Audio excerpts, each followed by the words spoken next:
We're not the boss. We're just okay. Hi everyone. Hello, and welcome to Broadsheet on the Telly. You're very, very welcome to join us. My name is John Preposterous Ryan. We've had a few technical difficulties before the show started, so that's why we're a little bit late. Neil, our producer, will explain all. You didn't put money in the meter, John. Keep telling me. It's all his fault. You have to keep topping up the meter. Producer can't produce if there's no money in the meter. I know, and Vanessa can't do white noise. We've just discovered. That's her, her red line issue. That's her kryptonite.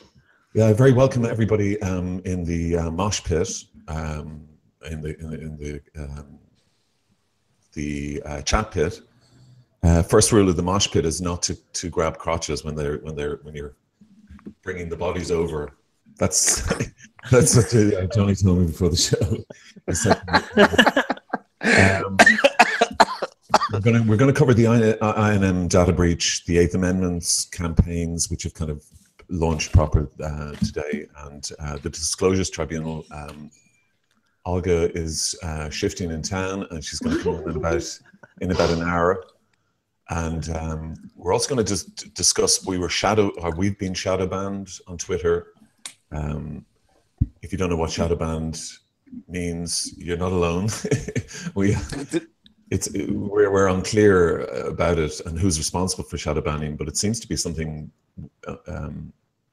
inside Twitter that they do. So you're following next with Twitter now as well, John?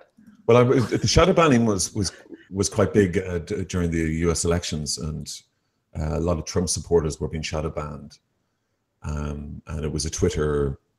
This was a Twitter from the top, from Jack at Twitter. This is so if we've been shadow banned and it's the same kind of stuff going on now, and we've an election coming up, it's kind of creepy. But maybe Neil can explain what shadow banning actually means.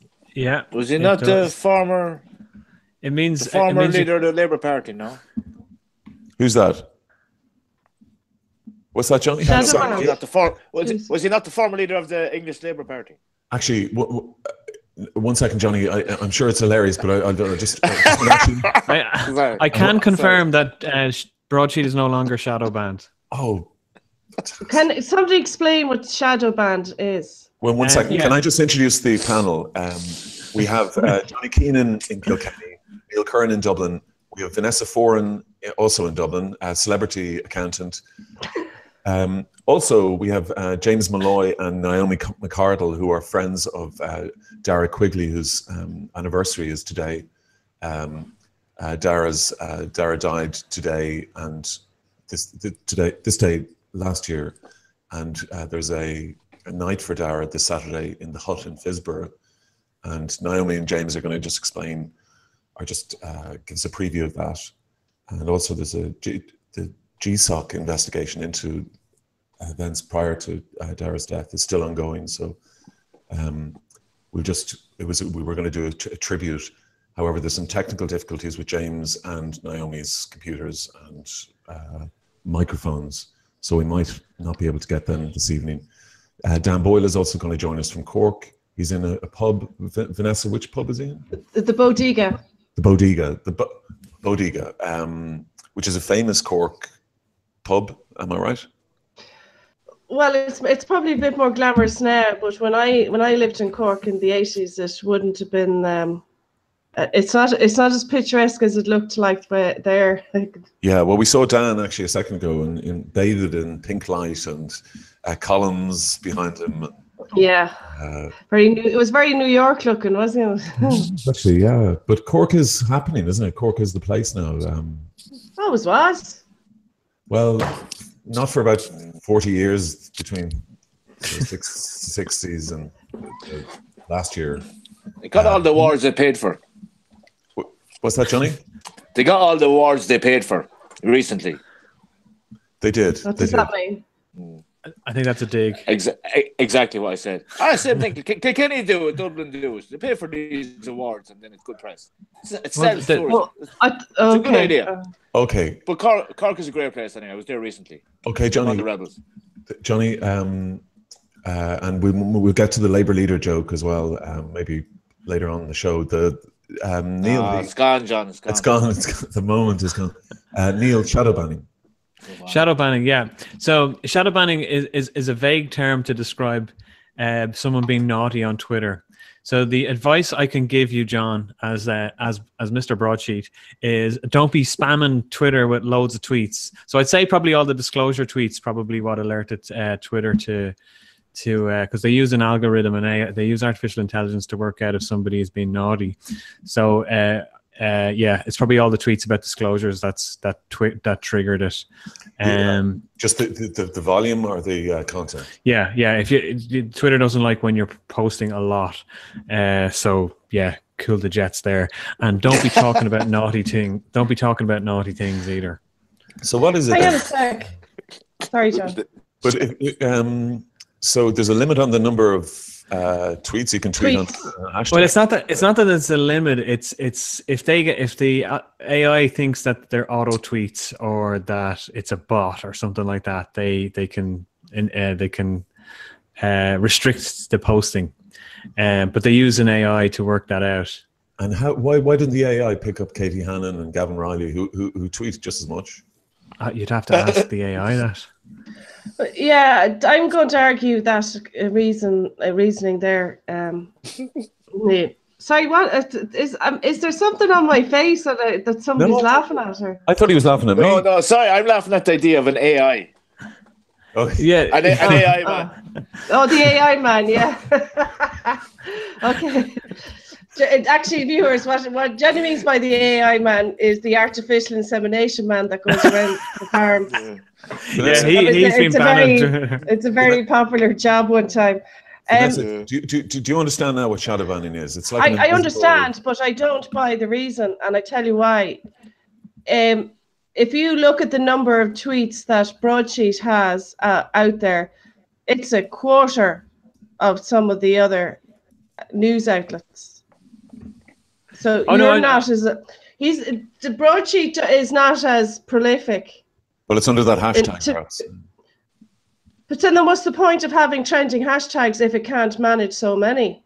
Yeah, Neil. What's the point? That doesn't make sense. Are you saying there's a capacity on the type of trends? Yeah, Neil, what the hell are you talking about? I listen. I'll get back to the CEO of Twitter, and I'll raise this as utmost priority first thing in the morning. Well, during the U.S. elections, anybody pro-Trump was a lot of people were getting shadow banned, meaning that their tweets weren't appearing. To them, it looked like they were appearing. Like to us, it looked like our tweets were going under the Disclosures Tribunal hashtag throughout the day, but other people weren't seeing it. So it's a very yeah. So basically, if Broadsheet was pro-Trump and started tweeting pro-Trump things, and people reply to you with anti-Trump things, and you start blocking them, well, then the artificial inseminator will work out that, oh, hang on a second, Broadsheet doesn't want to know about the anti-Trump's things, so they'll restrict your content from being viewed by people who share the opposing view of you. Yeah, but that's not what happened here, though. That's really not what happened here, Neil, at all. Like, completely not the same. The reason why I am the most tech ignorant of all of you, as you know, right? Text messaging, but I'm not buying this story at all, Neil, that it can only handle so many, or there's a limit on how many tweets per minute any one user can put out. Because if you look at even the way the trends are, it gives you numbers of how many posts with this hashtag in the last hour. And I mean, there's far bigger global numbers, and there's no mention. Whereas the Disclosures Tribunals is only relevant to the Irish market. So the number is if they're saying they can't manage that number in this local market, yet they're able to manage far bigger numbers, like say Kim Kardashian blows her nose stuff. Neil, that's not stacking up. And the other thing that's not stacking up is I'm just going to ring. If Broadsheet is, hang on. Thanks. If Broadsheet was shadow banned, I was just going to say shadow bombed, but shadow banned, right? then that puts that poll of the "Are we hot? Are we not?" into serious dispute. Oh, the amount of Twitter, yeah, it's tampering. But one tampering. Second, yeah, the shadow banning. There were Twitter workers on camera admitting to shadow banning during the U.S. election. It's quite. I mean, it's a thing. It's a phenomenon in the States anyway. But if it's come here, I mean, I noticed during the last couple of years that Twitter has become political in terms of what it promotes as the hashtag and stuff like that. You've noticed that too, Neil and Johnny. It's selective. Yeah. I mean. Yeah. Well, it's amazing if you're looking at anything on not looking at anything on TV, but if you go into search on Twitter, like it's amazing, like that the Late Show is always trending. The PK show, all the main TV programs are all trending. I reckon you're being censored, John. The problem with Broadsheet is it's truth that they're after, and that doesn't work well in relation to the modern roll and tumble of media. Well, Neil, wouldn't they write to us though, as one of their customers? They probably had an emergency meeting, got Jack Dorsey in a room, and said, "Look, what are we going to do?" No, but it's automated, and bear in mind the amount of shite that's on Twitter that does deservedly to be banned. The algorithm picks it up, but you're not banned. You're not shadow banned now. So how do you know you were shadow banned in the first place? Well, yesterday I started getting emails from the site started getting emails from people saying you're not coming up on the thing, and myself and Olga were in contact, and she said, "Well, I can see it on mine," and I said, "I can see it on mine," but that's the way it is. It's sort of like subtle because you think you're okay, but. And then I started getting more emails, and then people were on Twitter, and I was going, I was thinking it was there. But you know, somebody made a valid point there in the chat pit, and they suggested that because Broadsheet is a media site, but you don't have the blue tick to recognize it as a verified account, whereas other news outlets like RT and journalists with other outlets would have the blue tick. So maybe that's something. If that's your action for this meeting. Tick? They changed it because of the abuse recently, so I think it's a case you don't ask them, they'll ask you. But there might be a way of getting a blue tick, because they do blue tick people who are in media. Anyone who's in affiliation with an official news site will get a blue tick. Might be worth looking at that. If Broadsheet gets the blue tick, can we all get the blue tick as well?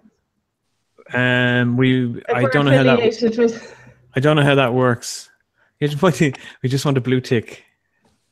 I don't know how that works, but yeah, if you're official representative of Broadsheet and for all of my 15 followers. Neil, that is a pathetic defense of what's going on. I know. I'm going as soon as we're finished here, I'll ring Jack Dorsey direct and raise this with him as the most priority. No, come on, you think this is funny? I think it's tampering. Yeah, it is. I don't like it. I mean, there could be Russian bots as well, though, that are trying to play with Broadsheet, given the exposure that the site is given. Never sign against Russia. Johnny, 1 second. I think we have Naomi. Naomi, can you hear us? Can you hear? Well, we're looking for a night for Dara this weekend. Tonight. Sorry, Naomi? It's her anniversary. Oh, right. Sorry, Naomi, just 1 second. Can I? Naomi, I'll just explain. Naomi's slightly hard of hearing, so we were going to send her some questions, but really, we just wanted to talk about the event on Saturday for Dara and the people who will be speaking there. So, Naomi, you take it away. Few bits and pieces, is that right? Yeah. Thank you. It means a lot to be able to introduce this tonight, because this isn't my preferred medium, to be honest. I can't really work with the audio aspects of it. And yeah, you were so accommodating, and I really appreciate that. So thank you. Because I know that a lot of people who remember Dara's work were very much people who read Broadsheet, and we've all been part of this journey together almost. In a way, we have our own parents, and it's very, very, very important to me and to Dara's friends that we all remember this incredible writer, thinker, activist, somebody who didn't just write or think, but somebody who was active and moved out there into the world with their ideas. I stand in awe of the person who was able to do such a thing, who was able to enact their ideas in the society that we hold today. You know, everybody is so, God, there isn't even a word for it anymore. So this weekend in Pittsburgh at the Hut, which is a great little punk venue actually. You know, it's got a long history of being a really independent Dublin gig kind of place. And let's segue into hi. I'm Naomi. I'm a blogger, ex-music, and gigs are a great way of keeping up to what's going on in your life. But when we get older like this, maybe sometimes we enjoy it when the gigs slow down a little and we get to be able to hear what people are actually saying. So that's something that we're going to bring to this weekend, which is some readings of an incredible, intelligent journalist's work to give different voices to the same ideas that shook us all so much, you know, so that this anniversary is, you know, it's been a difficult year to remember Dara. Thank you, Naomi. Sorry. We are just delighted with the people who are going to come and gather with us and remember her on Saturday night. This we're at the Hut. Okay, and it will be something once. Naomi, thank you so much. We're going to have detail. We have details on actually on the site today. That worked quickly though. That's all you need to know. Saturday night, fifth right? Okay. Brilliant commercial. So that's thanks. Tim. So that's Saturday night at the Hut. It's a night for Dara. That's Naomi McCardle. Guys. Take care and all this. Thank you so much. Thanks for joining us, Naomi. Good luck with Saturday night, Naomi. Nice one, Naomi. Thank you. And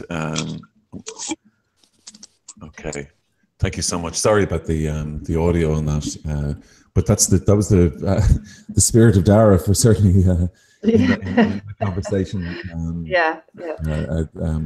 Dara had the measure of all of us, I think, in many ways. So anyway, details are on the site, and we'll have them on. We'll put them up again tomorrow, and we're hopefully going to get Dan Boyle, who's going to join us reasonably soon. I just on the shadow banning thing. There's James. Okay, that's okay. Horrendous technical problems. Just on the shadow banning thing, I understand what you're saying, Neil. That I mean, there might have been just a proliferation of tweets from us from kind of live tweeting from the, but I've seen live tweeting elsewhere with people with no blue ticks and like literally hundreds and hundreds and hundreds of tweets. Well, ultimately it's undemocratic. What's the point of having a hashtag on anything if it's not going to be counted? Well, yeah, and that's basically it. Well, the politicization of the Twitter feed itself, you know, what's trending, what's not trending. Would you agree that goes on, Neil? Yeah, I've noted just from here from Twitter's perspective, I'm just regurgitating what this all is. So I do think whoever it was back in the chat pit who said it originally has probably hit the nail on the head. To give the thanks to JDF Reality. So yeah, that's the approach. So you can then conform and be one of the blue tick brigade on Twitter, John, and you'll probably become a social influencer. Broadsheet will be a social influencer as a result. Okay. Well. Anyway, I mean the Disclosures Tribunal itself is pretty extraordinary stuff. What's going on there? Olga's going to hopefully join us completely wrecked because she was at the tribunal today and then shifting. Shifting can be exhausting, as Vanessa knows. Lads, you're all in a very funny mood. What did I miss something? No. I I think they're laughing. Something. Yes, I think they're laughing. Vanessa just can't wait to talk about Dwayne The Rock Johnson. That's what she's excited for. I was just going to say that Neil is going to lighten the mood now with his very popular, extremely popular entertainment slot. How many movies are opening this weekend? Well, we have 3 movies out this weekend, but I also have to throw an apology out for last week because I missed one of the releases last week. In all the furore over that Irish release, I missed a movie last week called A Quiet Place, directed by John Krasinski. Is that his name? I should know that. Guy who was in The American Office, and his real life wife Emily Blunt is his co-star, and he's directed it and star of it. Yes, Krasinski, and it's very good actually. I went to see it myself the other night, and I'm raging. I forgot to mention it last week. So essentially, the premise is people living in a post-apocalyptic world, and there's monsters that are sensitive to sound. So a lot of the movie is conducted muted. A lot of the movie is conducted mute. There's very little dialogue in it, and one of the characters is actually one of the actors playing one of the children. She's deaf in real life, so they use sign language in it, and it was quite enjoyable. It was nice to watch a film. It was kind of a drama horror, but it was nice to watch a film where they don't feel the need again to explain everything.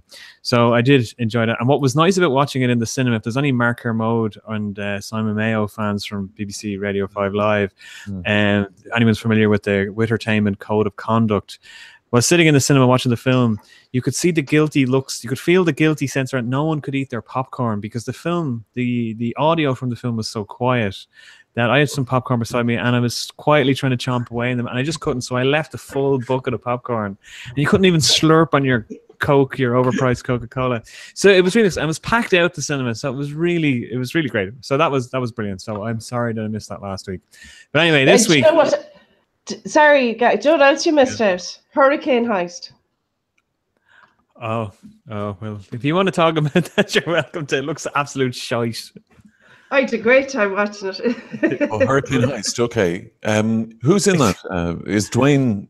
No, Dwayne's not in that. No, okay. Dwayne isn't in it. Yeah, it's a bit silly. The casting is weird.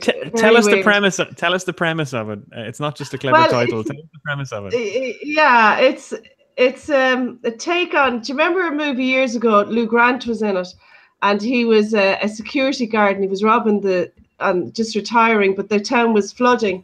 So they, under the guise of this evacuation, they were going to rob this security van. So basically, the U.S. Fed, whatever, where they destroy all the bad banknotes, is in this town in Alabama, and there's a storm coming in, a huge storm coming in that had wiped out the town 20 years before. So there's a plot on to rob the Fed and escape during the storm, during the eye of the storm. So that's the story. But it reminded me, like, Snakes on a Plane? Yeah. Right?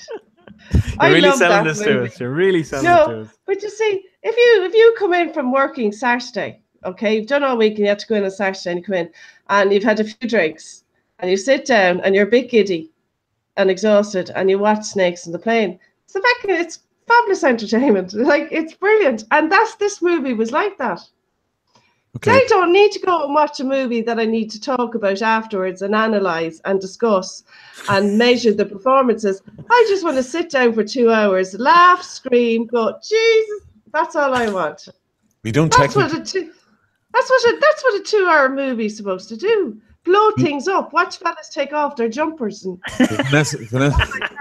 Vanessa, you technically don't go to the movies. Like, you just download it legally, don't you? I beg your pardon. Neil, so Hurricane Heist. Hurricane Heist, 10 out of 10. Hang on, does Hurricane Heist even have a cinema release in Ireland? No, it's stream only. It's online, straight to TV3, as they'd say. It's straight to it's a stream. I think it's on Sky. I think it's streamed on Sky, so you'll miss the big release there. All right. But the other movies out this week, Irish director Ken Wadrop, I presume that's how you pronounce it. He's got a film out called Making the Grade, which has been well received, and it's a film about piano lessons. That's all I know. That is all I know, but it has been very well received in the limited reviews I have seen of it.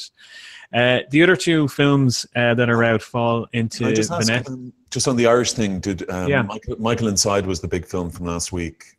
It's gone down very well with audiences. It really has. So I think that'll be one we'll be talking about for a while. Vanessa, have you seen that one yet? No.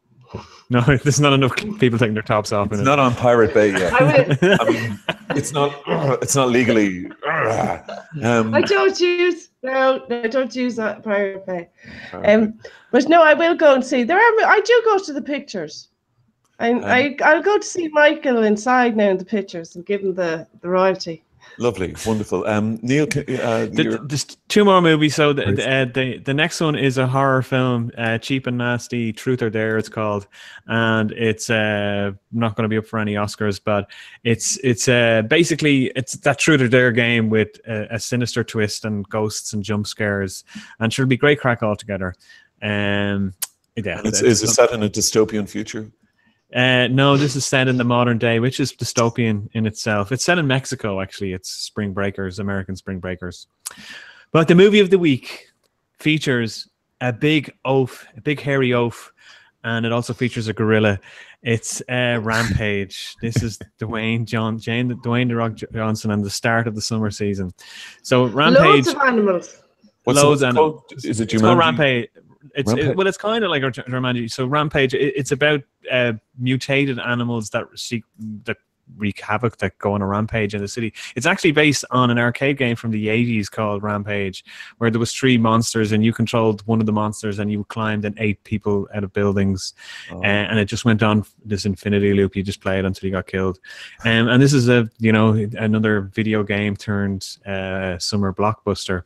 So I haven't seen it yet. Again, I think the press invites got lost in the post again, John, but I have heard, and you probably can guess it from the trailers, that the CGI isn't great, but it is believed to be better than the last time Dwayne Johnson took on a video game turned movie, which was Doom.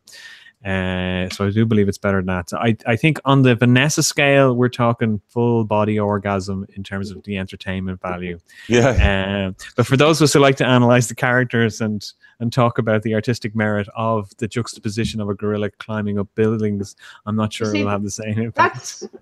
That's studying. I want to sit down in front of the telly or in front of the big screen and have all me hoozles and me yellow bonbons and me dark chocolate ice cream, and I want all that, and I just want to watch. I just want to watch the telly.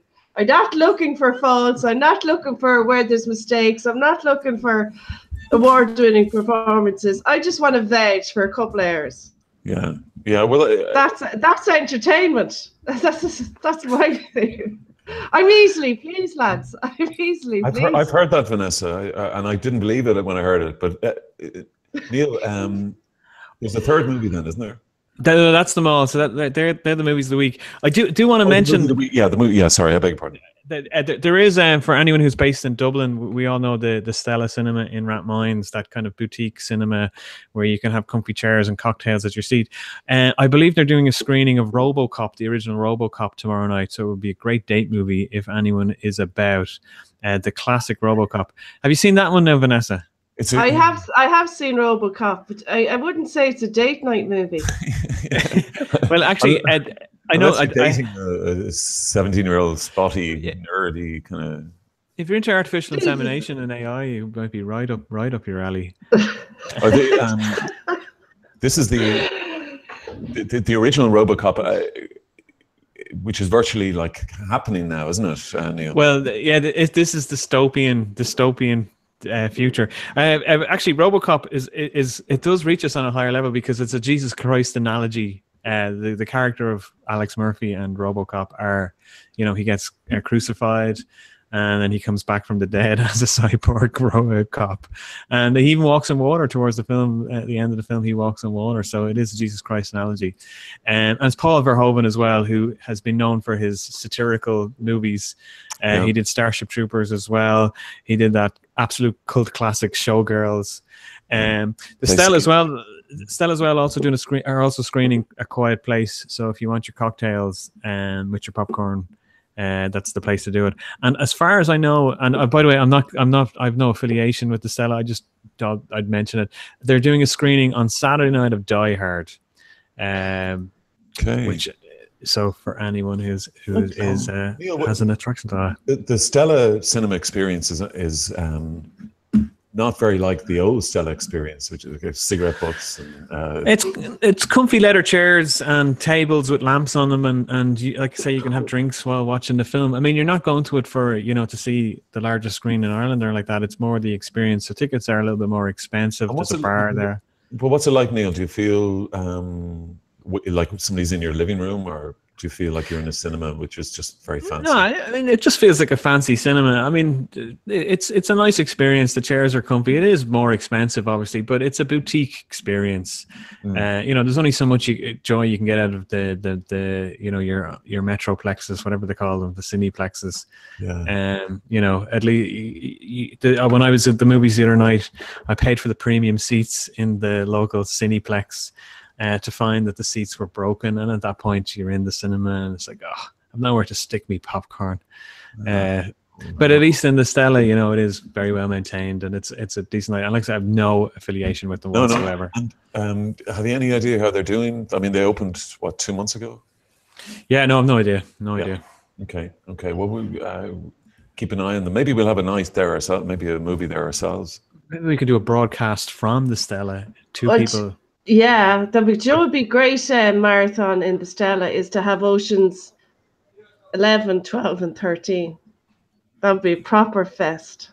Are kind of hidden gems, the sort of movies that we kind of discount now, like The Courier and Taffin and stuff like that.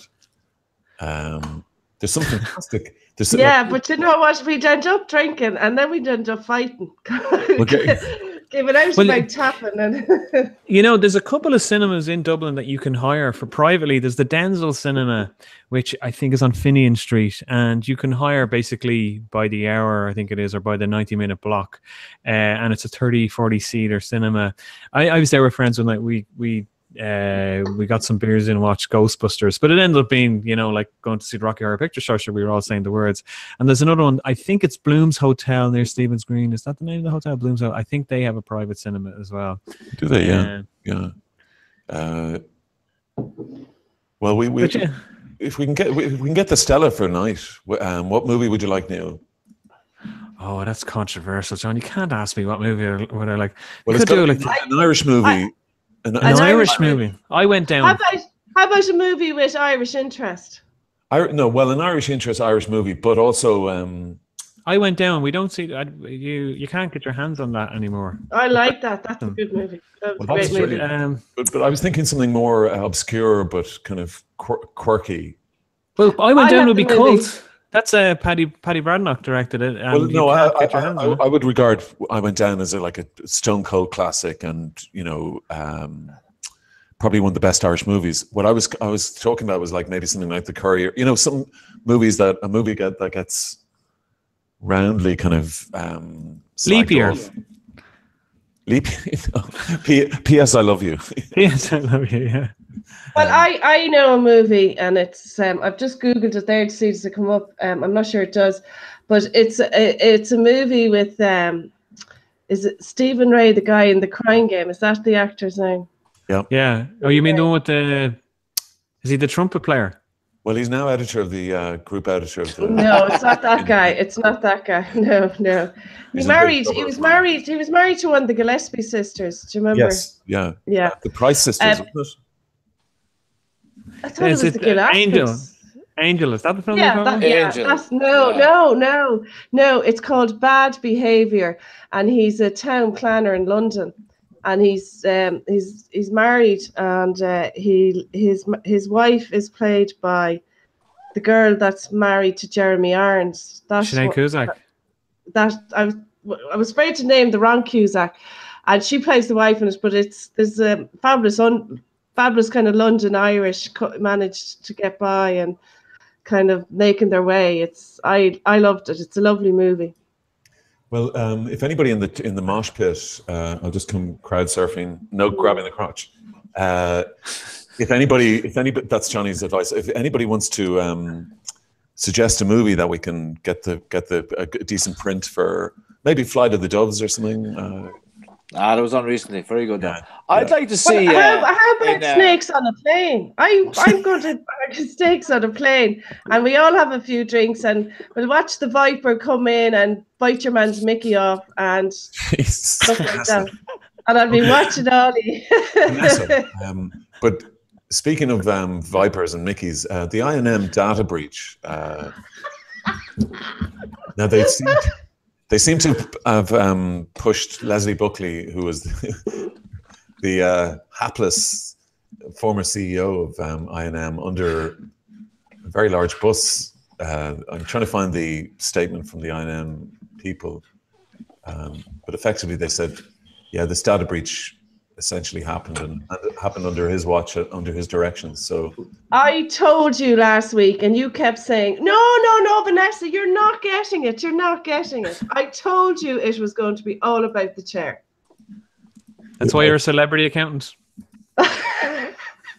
Yeah, that's why. No, you're not getting it at all, Vanessa. And he's doing this against the microphone. Oh, you're just not getting it. Well, it was always going to start and stop around what was going on at board level. Oh, okay, yeah, but board level is one thing, but yeah, okay, yeah. Well, I didn't dispute that with you, Vanessa, but you went off on a kind of a track that was, I think we're both a little bit on the autistic spectrum, maybe, and.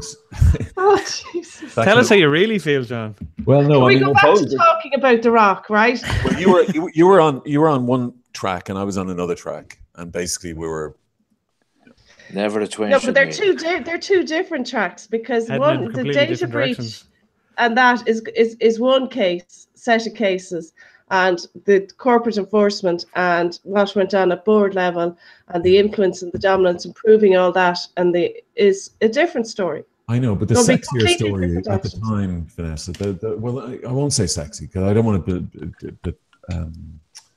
it's, I don't want to be filthy about it, but it's the more interesting story for yes, the I&M 19 is the sexy part of the story. I get that. And then the thousands of people that spread on. Yeah, but I'll give you something. I'll give you something about the data, the background data that somebody might have access to, and consider this as an outcome. What if in the HR files there was a grievance between a prominent journalist and a senior exec in I&M? Yeah. Or what if there was a complaint of sexual assault in the HR files, and somebody has that, that's their biggest risk. Talking and gossiping back and forth on emails is one thing, but what if there's HR files that are sealed, grievances, complaints, warnings, sexual harassment claims? And if stuff like that breaks, the individuals are massively exposed, but also then maybe they covered up stuff that they shouldn't have. So it's serious stuff. Yeah. Far more. It's. Oh no! I don't dispute that. The HR files, though, were they part of the back? No, I'm saying if they were, this is what I was asking you. I was trying to establish exactly what was the nature of the data files. Payroll stuff is the straightforward finance stuff. There's probably nothing there, but particularly strategic stuff. If they were planning stuff, or if they had stories, if they'd made settlements. What if they made settlements to keep stuff out of the papers? That's in the public interest. Well, I said, but HR files and stuff like that, if that is, it's no idea. I know myself from working back office functions at senior level, and there could be anything in there that, if it gets into the wrong hands, are far more dangerous. Is far more dangerous to the organisation than I'm not downplaying the hacking emails, because I was hacked for a long time, and stuff like that. And I know it's serious, but don't focus on the glamour side of it. Yeah, I absolutely hear what you're saying, but we've no evidence of actual HR files being moved, or these backup tapes. I don't know what was on them, but they focused anyway on these 19 people, and from those 19, begets like thousands. Yes, but John, it seems to me from everything I've read is that one set of queries put to the data revolves around the INM 19. We don't know about all the other queries put to that data. Yeah, and they would have used Excel to develop the queries and extract the information. So again, we're a little bit blind. Even Gavin O'Reilly, who was on primetime last night from Los Angeles, most extraordinary accent. It's like, where is the? I know, yeah. It's Hibernian. It's Harvard. Yeah. No, somebody told me before it's a mid-Atlantic twang or something. Yeah, it's very strange. It's the worst one I've ever heard. I think they used to be. But anyway, he's like I would have thought that he would have seen the affidavit by now, but he's in the dark as much as I guess everybody else is, apart from the journalists at the INM who've seen the affidavit, and they're not sharing it, obviously. Well, they're sharing it in a kind of drip feed piecemeal way, presumably because when you control the story, you can kind of do that. But I wish somebody would just sort of leak it. We'd print pages now. Do you know, John? I mean, I'm a bit concerned about the whole, Dennis O'Brien having his own man in there. What about News Talk having their own person here? Neil was on News Talk this week. Yeah, took the soup. He couldn't wait to get on. Neil, spread your wings, Neil. Yeah. Spread your wings, bro.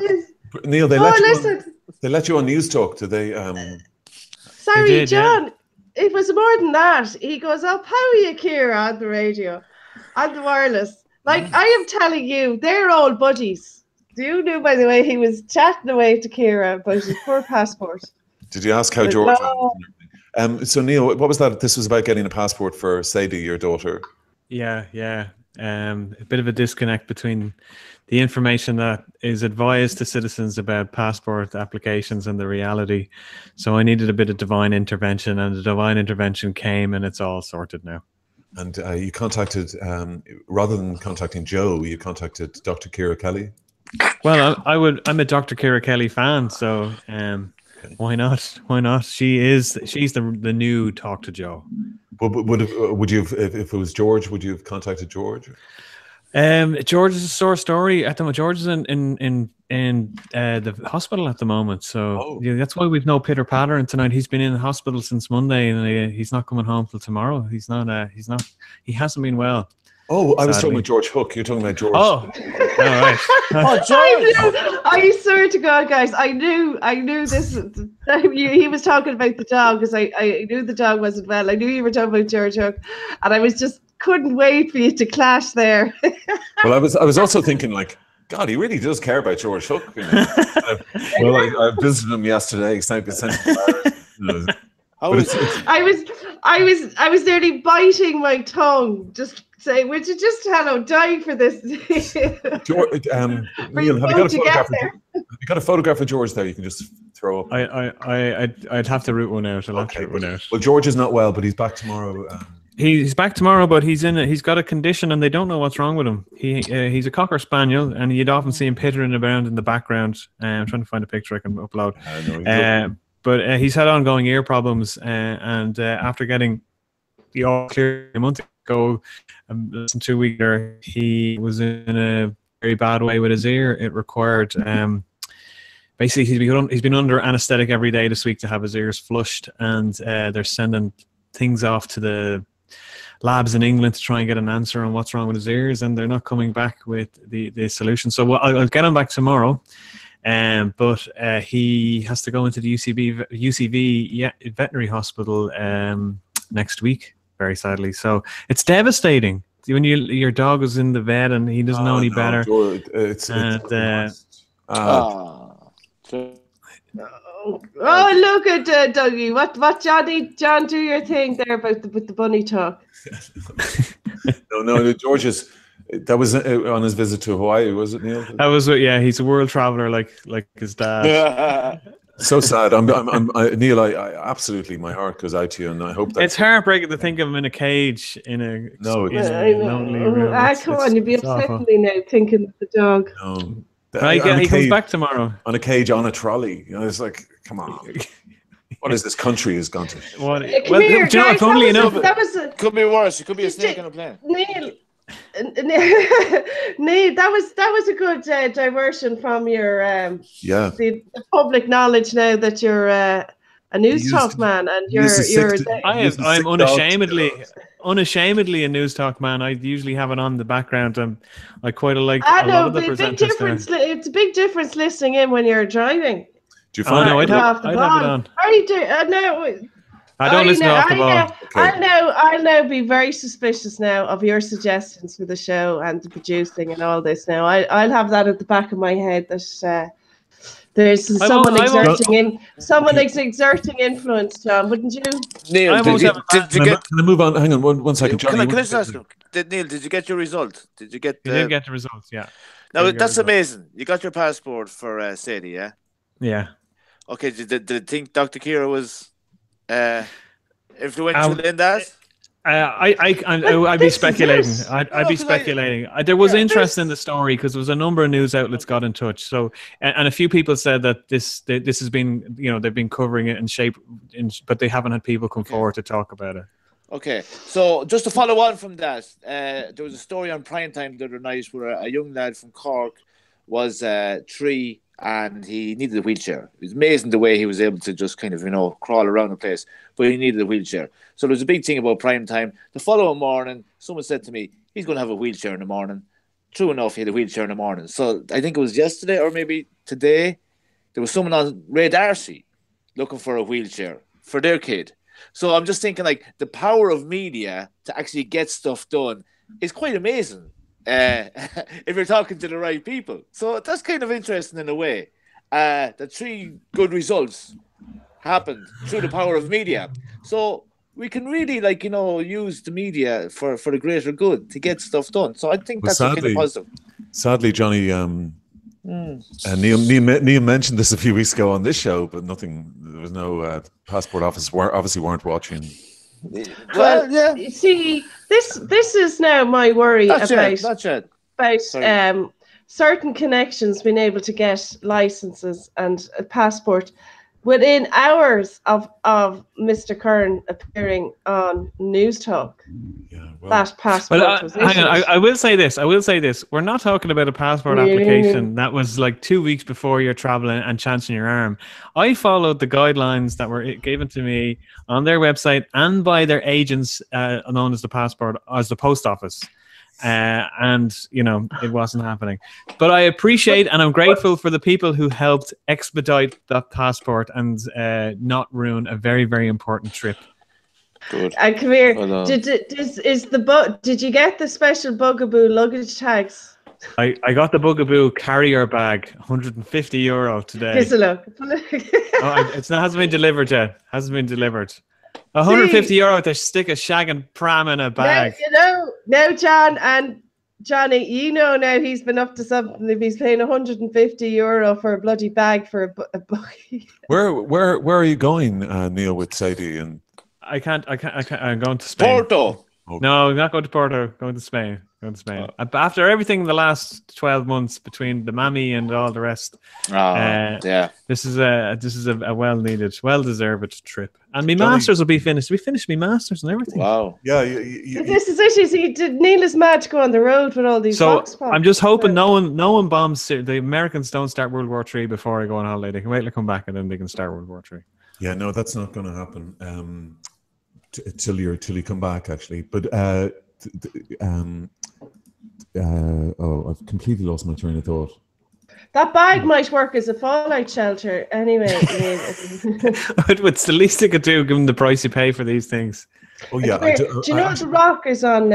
John's dying to get in there. The Rock is on Graham Norton this week. I emailed them to ask could I go on to the red chair. He never replied to me.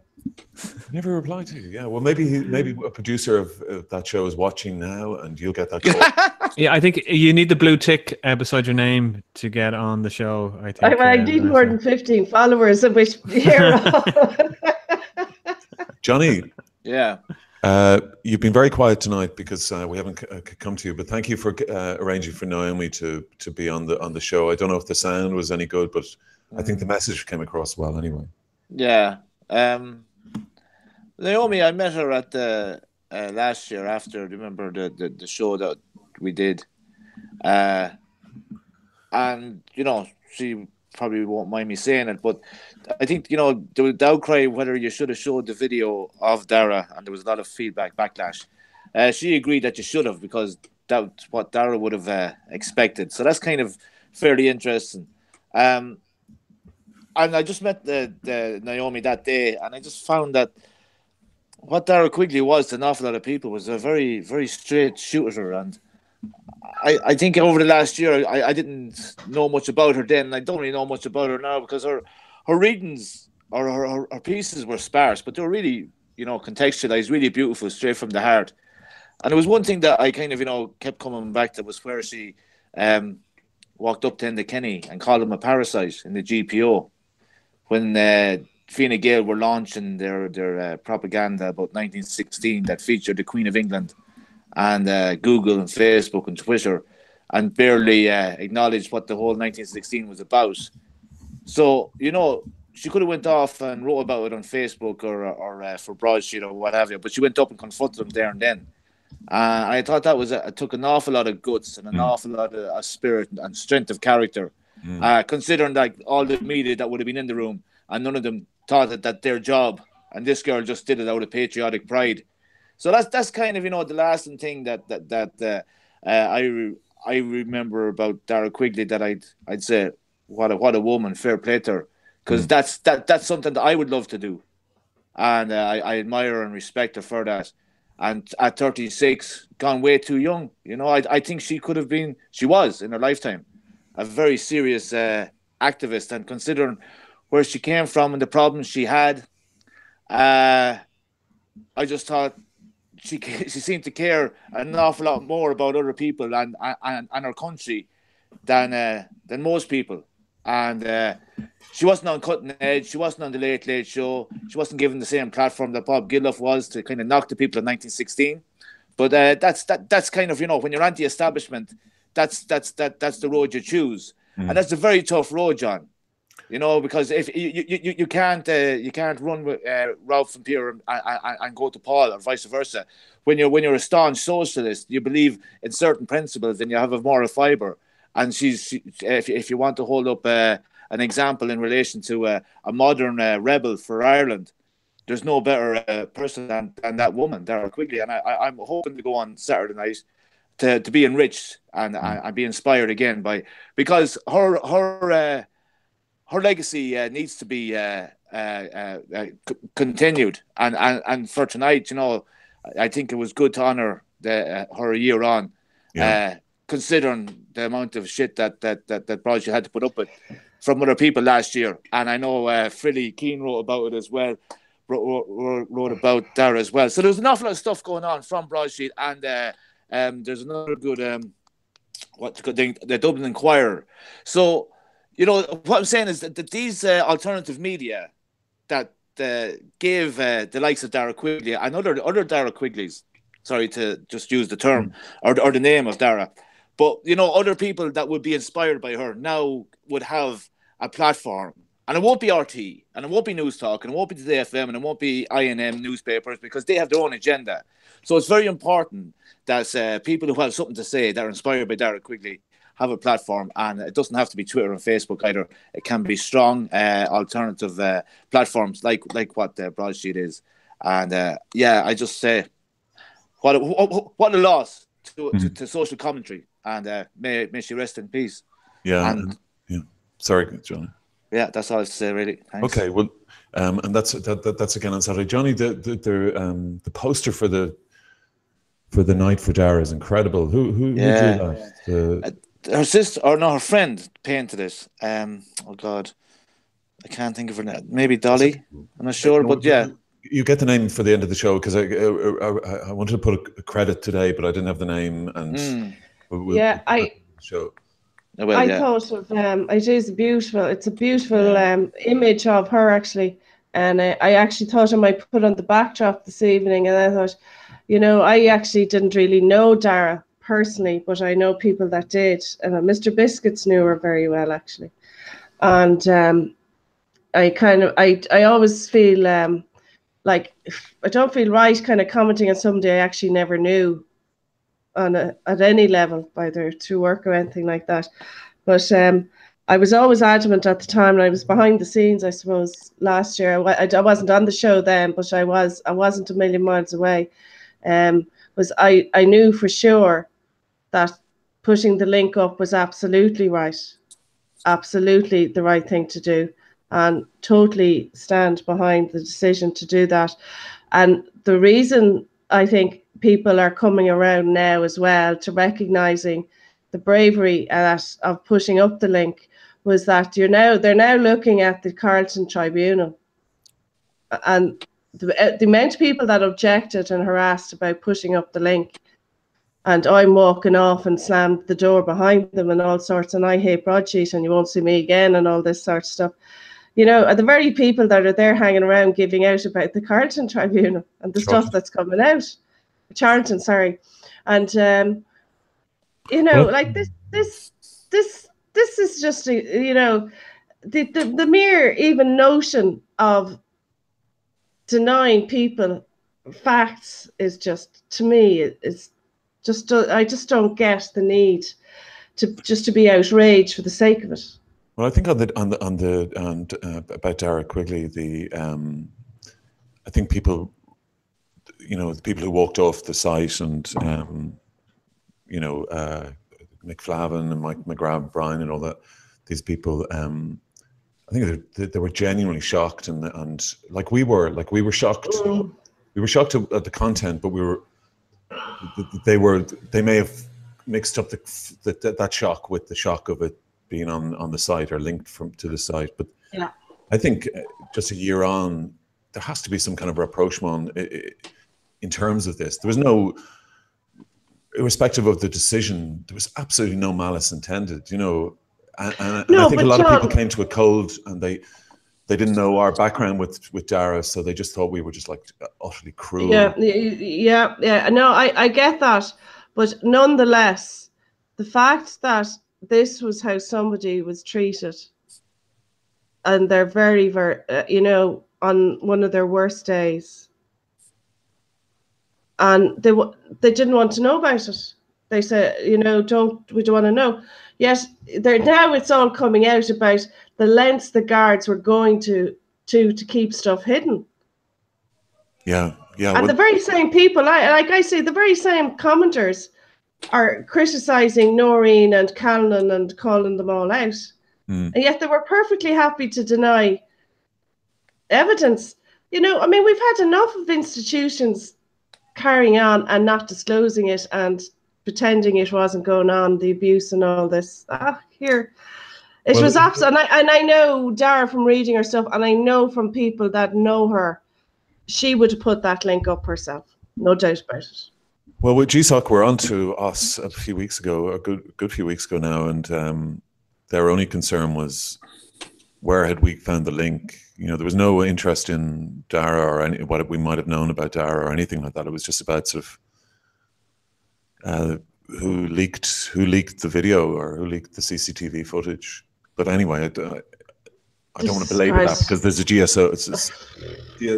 Talk about priorities. There is an ongoing investigation anyway. But so we've had a hell of a few weeks with Shayna, the shadow banning today, the innocent shadow banning, Neil. Sorry. Yeah, well, John, I think I don't believe it is. I don't believe it is. I don't either, particularly, but But then, you know, I'm a bit of a conspiracy theorist, as Neil would. No, but I'm not. I'm not. And you see, I'm looking at this thing of hashtagging and trends. It's either a hashtag either means it's real or they're fabricating it. So or Twitter fabricating the hashtag trends. If they're interfering with it. Oh, they are. So they're disrupting it. So they're fabricating it. So say it's genuine or it's not. And they're restricting freedom of expression. Exactly. So but no. But the point is that what is being tweeted is literally testimony, evidence from the tribunal. There's not opinion on it. There's not. Yeah, but John, that's up to the internet or the social media users to decide whether it's truthful or not. No. What I'm saying is that it isn't. They're entirely innocent tweets in the sense that it's not like these are direct quotes. Well, it's just contemporaneous reports from the tribunal. John, Twitter market themselves with this hashtag trending. No, they created this marketplace, this form of updating news headlines. It's now called, it's not the news of the day, it's the trending of the day. So if this shadow banning is actually a reality, and you have been shadow banned, well, they have interfered with the news of the day. Well, we've been trying to, here's the thing though, Vanessa, Broadsheet have been trying to say this like for a few years, that YouTube, the censorship, but because the alt-right have been kind of the victims of it, really, you know, in terms of the shadow banning on the Twitter and YouTubes and stuff like that, are what they would regard as the alt-right, not really the alt-right, just, you know. And I'm not a conspiracy theorist. No, but we've been saying that, and people like me. So I've been saying, oh, you know, this is you're just Trump crazy people, you know, you're racist or whatever. So now it's coming home to roost. It's right on your doorstep, Neil. Well, I'm looking at it, and I can make actually a case, you know, that they have disrupted. They have to answer the question: is the hashtagging trending on the up and up, or are they interfering with it? So the answer is yes or no. So if they're interfering with it, then Broadsheet needs an apology. And this Harvey Hot Knot has to be disputed. And we'd like you need to trust the artificial insemination. Johnny, are you enraged by this censorship? Jim Morrison coined the phrase, I don't know if he said it, was the first to say it. I give it to him. He was good on quotes. Whoever controls the media controls the mind. So there's a lot of money in media, and we're talking about editorials there last week with Fine Gael and such. Broadsheet, from my point of view, is one of the few Irish alternative media sites that seek the truth. And I know the amount of work that goes in behind the scenes from a very few amount of people to make sure that the information is spot on. So well, Johnny, to me, I would say that is a kind of, you know, that amount of integrity and honesty and truth seeking is a threat to the status quo of the country we live in today, where we're basically like America with fake news and one national broadcaster that keeps going on about Syria and is ignoring an Israeli soldier shooting a Palestinian man in the head. You know, that's all over the news, but RT don't want to show that. So that's just one example in relation to controlling the media, controlling the narrative.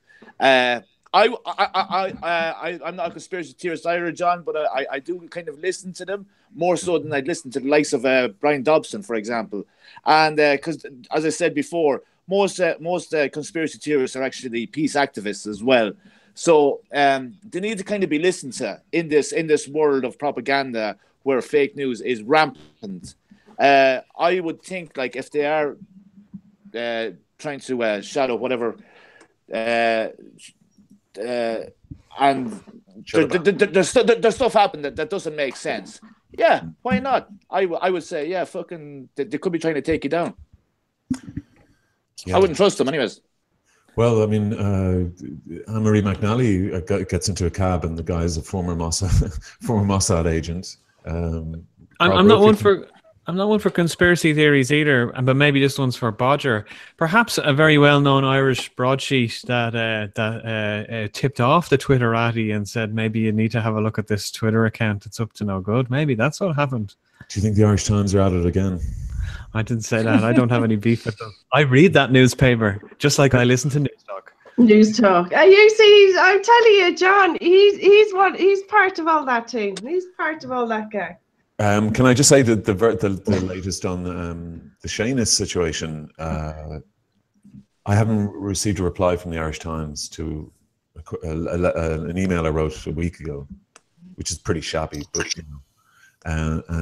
Well, I tell you, if we owed the money, if I took an ad out and I didn't pay them, I'm sure they'd be on my case. Well, you know, I wrote, you know, anyway. They're just whatever. Olga, welcome. John, hi lads, how's everyone? Hey, how are you? I heard it was shifting. We were at. You've been shadow banned and shifted, and you've had a yeah, the shadow ban. So has anyone? Are we any? It's got to do. It's to do. Neil said nothing to see here. No, it means an artificial inseminator has made a decision that Broadsheet is tweeting too much, and it's not a conspiracy. That's basically the conclusion we've come to. Someone, actually, the journalists down at the Tribunal were extremely helpful, and someone did say that perhaps it was because of too many tweets. No, that doesn't stack up, because if you look at some of even the organizations in the Are We Hot list, they tweet way more per minute or per hour than Broadsheet. And in fact, you know, you mentioned some of the people that had left Broadsheet after the Dara Quigley death. Some of them have 3 times as many tweet activity as Broadsheet. Yeah. You know, your tweet activity is very low, under 100,000. Come here, just to take a tangent. We've had a there. Sorry, Johnny. Just very quickly. We had shout outs from the chat pit there. I'm getting back to the suggestion of what movie we'd screen in the Stella for a Broadsheet night. So someone, Miriam Faithful, has suggested the Joe Locke movie. Now, I think that's Hear My Song is the movie that's been referred to there. And that had Adrian Dunbar, Tara Fitzgerald, and Ned Beatty in it. But as far as I know, that was actually produced and funded in the UK. So I don't know if that would fit our criteria for Irish film, but that's a great suggestion. Someone else suggested the Quiet Man. And Mary Duffy suggested The Quiet Man as the movie for the Broadsheet night. So there's some good suggestions, though. Some good suggestions. I've got one. The Commitments. Commitments, yeah. It's sort of obscure, but interesting and quirky, and like people have talked about, but maybe not have seen. Is it going to be in the Stella? That's what the rumor is. Okay, well, I got one then. Streetcar Named Desire. Stella. That's not. It's not an Irish movie. It's not an Irish movie. No, Marlon Brando. He was in Ireland. He did a film, and then Ballycotton in Cork, I think, or somewhere. Because the character Stella, he screams out Stella during it. Yeah, and I'd love to wear my wife beater thing. Okay. Come here, John. Were you in any movie? You were a bit of a. Stella. You're a great man for camera. So, John, were you ever in a movie or an extra in something? Or I think so. I no. But there are a number of movies I would like to watch on the big screen. Irish movies that didn't get a look in. Like, well, you're the boss. You're the boss, and you've had a tough time lately. So you pick one. Well, yeah, and I know you're kind of half interested. The Stones are still with. We're still 2 or 3 stones away from full health. Man. Anyway, I mean, I'm actually crossing my legs thinking of it. There is you look good, John. Anyway, you seem to be on the mend. Yeah, no, I'm much better. Thanks, Johnny. Olga was at Dublin Castle for the last couple of days, where Gerald Keane, the celebrity solicitor, has been giving evidence. Gerald Keane is there because he was the subject of a defamation action taken by Maurice McCabe after an appearance on Marion Finucane, where he said that Maurice McCabe and John Wilson had not cooperated with the O'Higgins Commission. Or no, with the John O'Mahony report. Sorry, the John O'Mahony report. Yeah, the interim report, which was entirely false. And it transpired over the last couple of days that he was being briefed before and after by former then Garda Commissioner Martin Callahan, to the extent where Maurice McCabe had written to Gerald Keane about his appearance on the radio show, and Gerald Keane got Martin Callahan to write his reply. Well, so, maybe not the whole lot of the reply, but there was 4 paragraphs inserted, and they came. But using the personal pronoun though, as if it was from. I can show you if you like. Actually, have it on it if you want. But yeah, please. Let's just go through if you can. So Gerald Keane was. So Gerald Keane was up, and like you said, stand yesterday. So today, yeah. So he was there all morning, and just today, sorry. Yeah, and so basically it was because of this interview that he had. So and it was about his contacts with Callanan before and after. And so it turns out that he basically told the tribunal that he had met Martin Callanan once before at a charity event in Cork. They swapped numbers, he said, or cards. And he tried to invite him to a dinner party once, but it didn't work out. And anyway, years later, or whichever, he was called up to go to Marion, which he's done often. She's been on often, and he said that what he usually does in those situations is that he calls around to different people in the know to find out kind of the lay of the land, and then so he's a bit informed. He repeatedly said he's not an investigative journalist, he's a panelist, and that's kind of how he operates. So so this is where it gets a bit tricky, because he thinks that he contacted this retired chief superintendent, Diarmuid O'Sullivan, and kind of said he wanted to sound out someone. And anyway, then he ended up getting in contact with Callanan. But for the first time today, Charlton heard that Dave Taylor might have been in the mix, and that's what Dave Taylor's evidence is as well. Who's Dave Taylor? Dave Taylor is the former head of the press office, and it's Dave Taylor's. It's crucial to this actually, because he made a protected disclosure. He's the one who's alleged that there was a smear campaign by Martin Callanan against Maurice McCabe in the knowledge of Noreen O'Sullivan. So, and bear in mind, we've now heard of 6 witnesses. Well, sorry, we haven't heard the evidence of all of them, but we know from between the opening statement and the evidence that we've heard to date, there's now 6 people making claims that Martin Callanan has made derogatory comments to them about Maurice McCabe on a kind of scale of he's not to be trusted to, he's a child abuser. So that's that.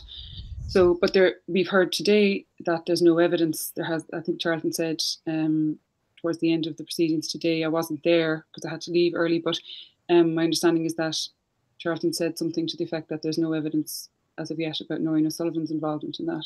But I wasn't there for that, so I can't really go into that. But, anyway, so it turns out that Dave Taylor's evidence is that it's his understanding that Gerald Keane rang the Garda press office and spoke to a sergeant there and said that he wanted to speak to someone to get a steer on the whistleblowers. And then this sergeant contacted Dave Taylor, and then Dave Taylor contacted Martin Callanan, and Martin Callanan got back to Dave Taylor or whichever and said, tell him that the whistleblowers didn't cooperate and that this was passed on. Now, Gerald Keane said he can't remember ringing the press office, and he also says he can't remember talking to Dave Taylor, but he said it could have happened. So there's a bit of confusion as to exactly how he got in contact with Martin Callanan to begin with. But either or, we know that there was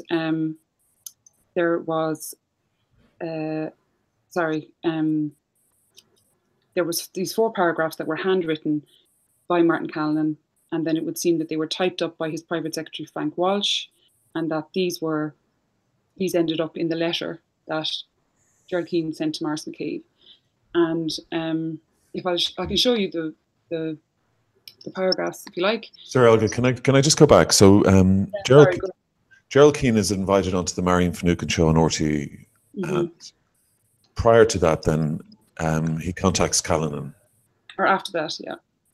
After that, because he said that it was 5. He said that he was invited onto the panel maybe 5 or 6 days before the show, and it would seem that he was only in contact with Martin Callan on the, I think, the Friday and the Saturday.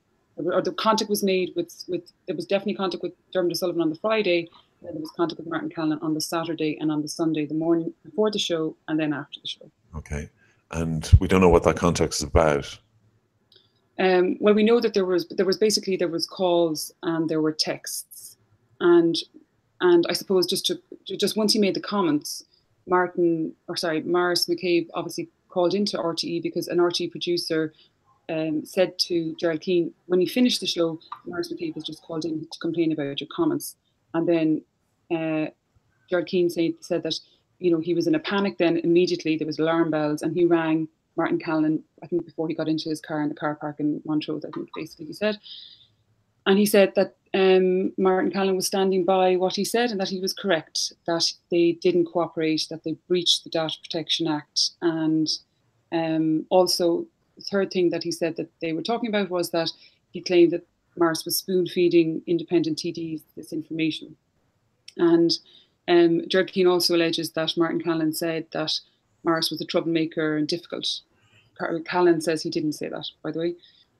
And so that's then the series then, so there was a phone call, and the next thing then Maurice wrote to Gerald Keane, and then that's what set off the correspondence with Martin Callan and these paragraphs. So these are the paragraphs that were inserted. Oh yeah, can you share that? Can you see them there?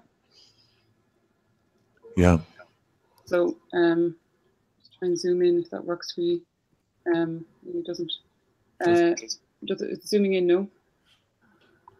I can see it. Can everybody see it? Yeah, yeah, it's broadcasting to everyone. So okay, so basically, oh yeah, that's it now. 4 paragraphs. Now I have to say they're not in sequence, but they were in the throughout the letter. So can I first of all say that I'm invited on several radio and TV programs to discuss many topical issues where I voice my opinion, as I am entitled to do, and I hope I have always acted fairly to everyone. The subject of fixed charge penalty notices on the show that day, which was part of the programme, was well aired in the public domain previously, and so I was aware that you and your colleague were advised, that's John Wilson, to contact Assistant Commissioner John O'Mahony and his team if you have complaints to make without prejudice to the confidential reporting system. That was the point I was making about cooperation with the investigation. I might be missing a word there, making in relation. Anyway, it is also the case, of course, that the Data Protection Commissioner's views are well known in the context of personal sensitive data being aired in public. I fully agree with this view in this regard. I have no doubt that the GSOC investigation will fully examine all of these matters and address any wrongdoing. So yeah, like you said, John, it uses the word I, and no, this was written by Martin Callan, but Gerald Keane then copy and pasted it into his letter to Maurice McCabe. Well, it was inserted in his letter, yeah. And so, like, I guess like even Gerald Keane was asked, you know, why did you as a solicitor of however many years, sorry, I'll just close this down, why so many years would you, I don't know how to get out of this now. Why would you have so many years, sorry, how do I stop?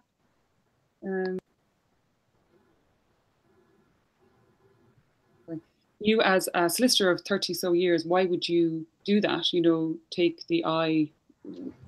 someone's information and put that in like that. Yeah. And Gerald Keane basically said, and he repeatedly said, you know, he believed him. He was like, I was talking to the Guard Commissioner. I believed what he said. And then he did go on eventually, and he said that he felt he was used by the Commissioner to kind of put forth his position. So now that sorry, just to say, when Maurice wrote to Gerald Keane, and when Gerald Keane wrote to Callanan, Gerald Keane had a cover letter, and it was like, I need your help, or not I need your help, but I'd like your assistant. I need to be as factual as possible. You know, please find this letter that I got from McCabe, and here's my draft, and I'd like you to look at it and help me. That's how it was worded. But it turned out that that letter Gerald Keane himself didn't disclose that to the tribunal, and it came by way of the Garda Commissioner's office. Okay. And Gerald Keane basically said that he couldn't recall. Sorry, this is the letter stuff from Callan. He couldn't recall ever getting a letter, and so that's where it's not clear. He had met Frank Walsh. Sorry, he'd met Frank Walsh because this was. Sorry, John, am I all over the place? Yeah, a little bit. I'll get 1 second. Okay. 1 second, just Vanessa. You were signed there for a second ago. What was it? Sorry, it was just the idea that it's a solicitor, the professions, would copy and paste information from somebody else that's not part of his own profession. He's not, like say as an accountant, I wouldn't copy and paste a calculation from Martin Callan and put it into a document and put my signature to it. So I stunned that the Law Society members do it. I mean, there's one thing when you're in professional practice, your signature is is your reputation. Thanks, you're Vanessa. putting your signature to it. Yeah. I thought you were signing Just that letter, it's copying and pasting somebody else's information and putting an opinion to it. Jesus, it's. Well, yeah, and also the fact that he's responding to a complaint about. It's you literally couldn't make it up. This no, but just even someone in his own, because he's in his own practice. Jesus, like, was he copying and pasting other people's work? And Jesus, I don't want to think also, I mean, one has got to look at his appearance then on other shows. Like, he was a frequent guest on a lot of RTE shows. I don't get it. I mean, was he on that dancing show where they the Operation Transformation after Marion, the Marion show settled out with Morris? And that's a very good point. I just noticed in tomorrow's Examiner, Olga, as well, that RTE pays out over 180,000 for Keane comments, for those comments on the Marion Finucane show. So there was a settlement then. There was, and it's interesting, excuse me, because he repeated today several times, Gerald Keane, that Morris had sued him, but that the case was dropped and that he never paid anything and he was willing to fight it. But RTE paid out all the costs. But yeah, so that's that. But he was. But it's very easy to say you're willing to fight it after it was settled.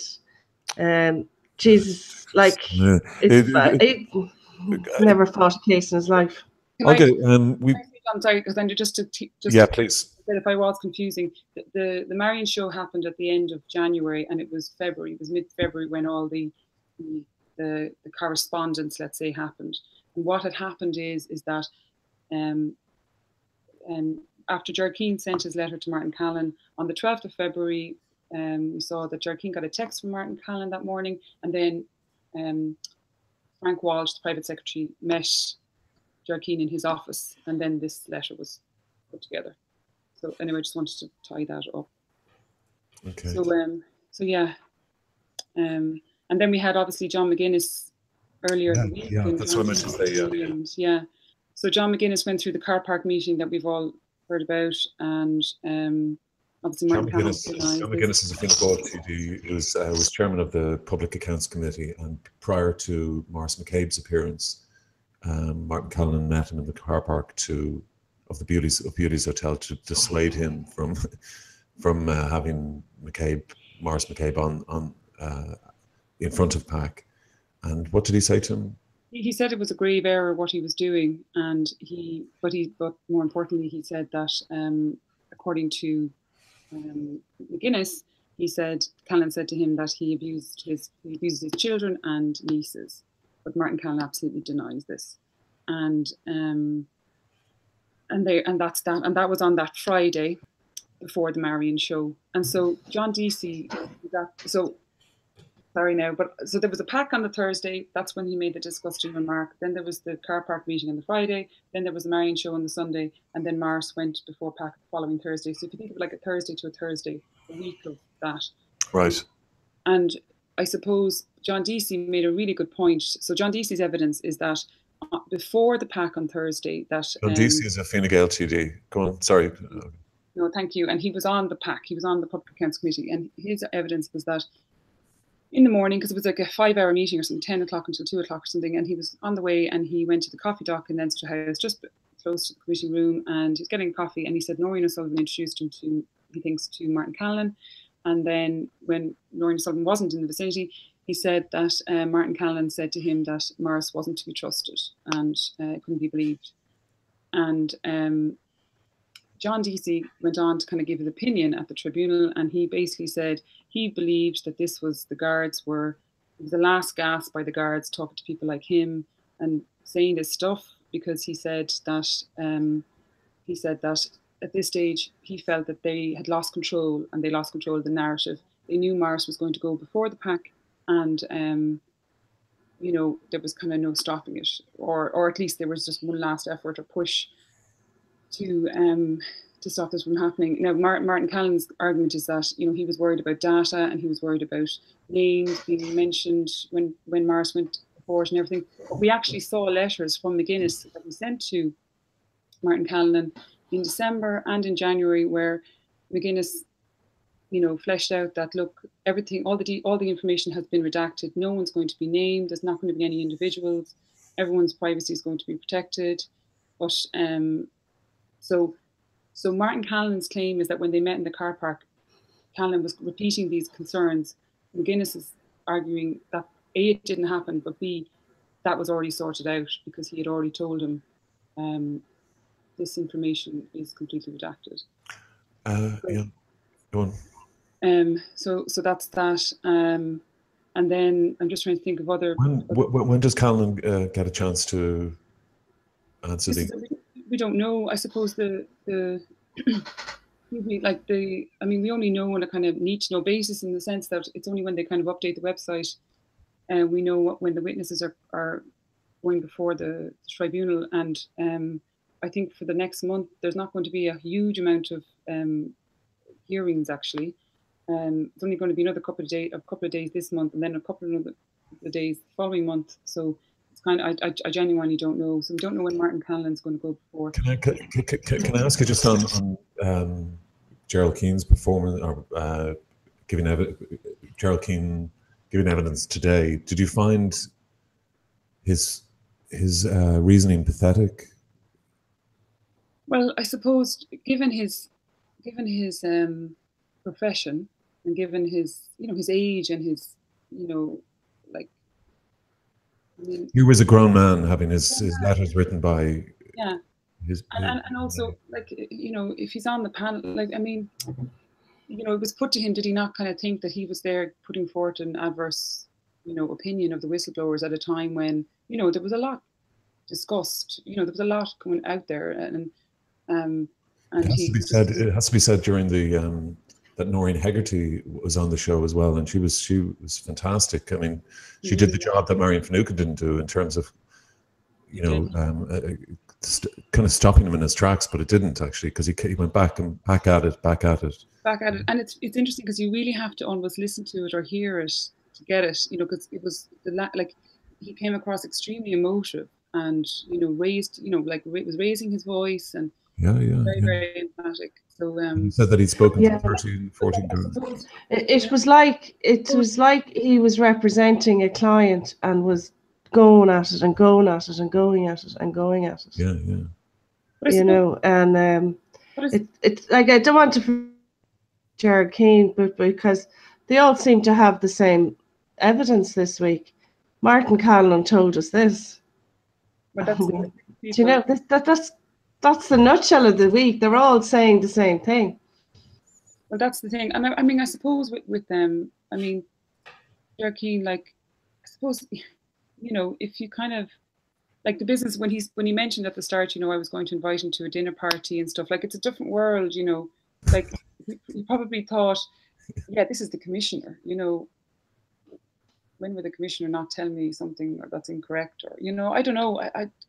Well, I think Gerald Keene's father was a guard, and he represents a lot of rank and file Garda, but he also said that he represents people who are taking actions against the Garda. I think they're going to dry up those cases, probably, Gerald. maybe close that department in your law firm. Yeah. Pretty swifted. It's in fact, I don't. To be honest, I mean, as a celebrity accountant, Vanessa, I couldn't. I wouldn't get away with that. I wouldn't get away with conducting myself like that. Sorry, I'm not pointing fingers at Mr. Keane or the legal profession, but I would never carry the risk of putting my signature to someone else's work. I couldn't. I absolutely couldn't. yeah. Well, I think there's more to it than just that part of it, Vanessa. No, I know. No, I know. But he was given. It was almost like he was given an engagement to give this message, and just kept at it and at it. It just and also beggars belief as to what his actual job on Marion Finucane was. Like, I don't remember because I don't listen, and I only listen to the playbacks.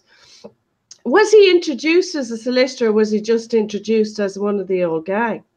Just Gerald Keane, and there was another guy. There was a guard, Martin Donnellan, former assistant who backed up. I mean, if you were kind of if you were like Bodger, you'd probably think that this was a kind of a setup.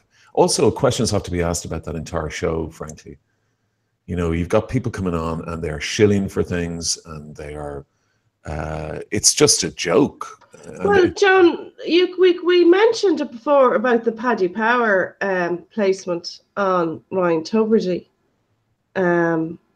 Actually, I'm going to go into the rape trial now. So, well, hang on one second, because I do want to sort of stick on this. But the Marion Finucane show is a huge influence maker. You know, you want to talk about influencer. That's the show, really. That and Today with Sean O'Rourke. Forget your news talks, Neil. I'm sorry, mate. But this is where all the action is. And that Sunday morning show, or the Sunday sort of midday, whatever, is hugely influential. And those guests are carefully selected to cover certain subjects. And I think that whole show needs to be looked at. And in fact, the Tune Babies and Today with Sean O'Rourke, the way they covered that needs to be looked at.